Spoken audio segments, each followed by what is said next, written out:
Assalamualaikum warahmatullahi wabarakatuh. Perkenalkan, nama saya Ratu Siti Madiah dengan NIM 1912-10152 dari kelas PAIS semester 6. Di sini saya akan membuat video untuk memenuhi ujian akhir semester pada mata kuliah metodologi pembelajaran dengan tema metode tanya jawab. Metode tanya jawab adalah suatu metode di mana seorang guru itu menggunakan atau memberi pernyataan atau pertanyaan kepada muridnya dan juga murid itu menjawab, ataupun sebaliknya, murid itu bertanya kepada guru dan guru itu menjawab pertanyaan murid tersebut.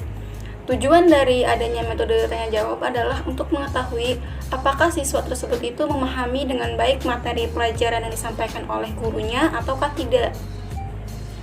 Menurut Herman Suherman dalam bukunya Strategi Pembelajaran Matematika Kontemporer bahwa untuk menghindari terjadinya proses belajar mengajar yang tidak efektif dan juga efisien, serta mengharapkan siswa ini agar aktif dalam kegiatan belajar mengajarnya dengan menggunakan metode tanya jawab tersebut, seorang guru itu hendaknya merangsang siswanya itu agar aktif berpartisipasi dengan menjawab pertanyaan atau mengajukan pertanyaan, mengemukakan pendapatnya atau mendemonstrasikan hasil pemikirannya di depan kelas atau papan tulis atau memperlihatkan hasil karyanya kepada peserta didik yang lainnya.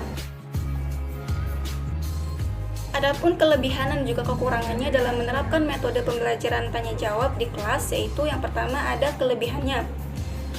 Di antaranya yaitu seorang guru ini dapat mengetahui sampai sejauh mana kemampuan dari peserta didik terhadap pembelajarannya. Yang kedua, memotivasi dan menimbulkan kompetensi belajar peserta didiknya. Yang ketiga, melatih peserta didik untuk berpikir dan berbicara secara sistematis di depan kelasnya. Adapun kekurangannya adalah yang pertama, siswa itu merasa takut, apalagi jika guru ini kurang dapat mendorong siswanya itu untuk berani dengan menciptakan suasana yang tidak tegang, melainkan akrab kepada siswanya. Yang kedua yaitu tidak mudah membuat pertanyaan yang sesuai dengan tingkat berpikir dan juga mudah dipahami oleh peserta didiknya. Yang ketiga, waktunya itu memang sering banyak terbuang, terutama apabila siswa tersebut ini tidak dapat menjawab pertanyaan yang diajukan oleh seorang gurunya sampai 2 atau 3 orangnya. Biasanya seperti itu. Bisa dilihat di dalam gambar mengenai contoh dari kegiatan pelaksanaan pembelajaran menggunakan metode tanya jawab. Nah, dalam gambar tersebut ada seorang guru yang berdiri di depan kelas. Nah, guru tersebut itu memberikan pertanyaan kepada muridnya. Siswa yang mengetahui jawaban pertanyaan gurunya itu dipersilakan untuk mengangkat tangannya.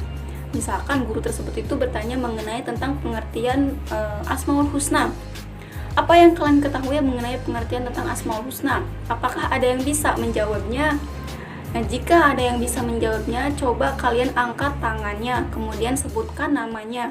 Misalkan, saya Bu atau saya Pak, misalnya. Setelah itu, guru kembali bertanya kepada murid yang lainnya, apakah ada yang ingin menjawab kembali pertanyaan tersebut? Nah, jika ada, guru tersebut mempersilahkannya.